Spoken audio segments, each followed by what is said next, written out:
our last day on trail, and ultimately our shortest hike of the week. You taking a video? Yeah.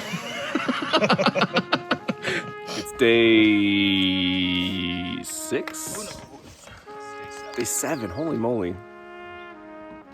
I mixed Mount Hagen and Cafe Bustelo, which apparently Cafe Bustelo is an espresso.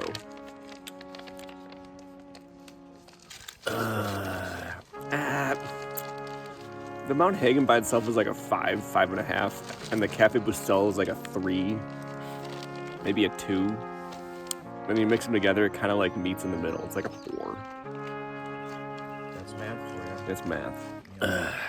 It's a yes bar. Say yes to a new kind of bar.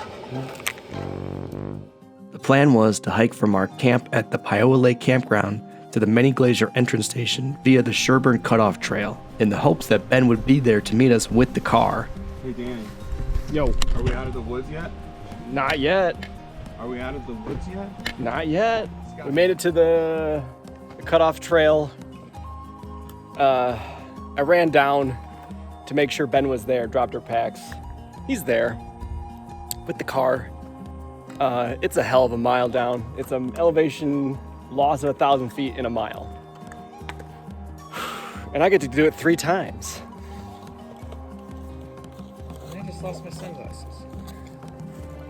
Scott just lost his sunglasses. Coming out of the woods. Woo! We made it!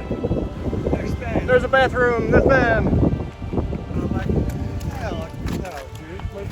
From there, we piled in the car, turned up our yacht rock playlist, and drove west along the famous Going to the Sun Road.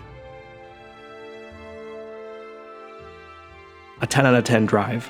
I could have spent days on this road, taking pictures and exploring side trails. How do I feel? I'm hungry. Once making it to West Glacier, we stopped for some well-deserved beverages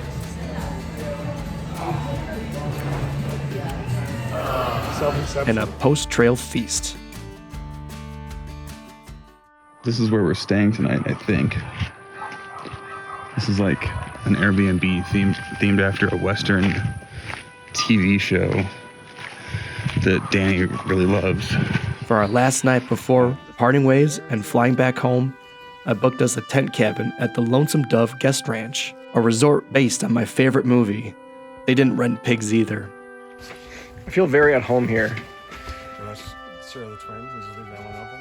This tiny ranch resort was a very comfortable stay, with hot showers, a real bed, and a delicious Western breakfast included, with some of the best coffee. A great way to end our trip to Montana. That's really good.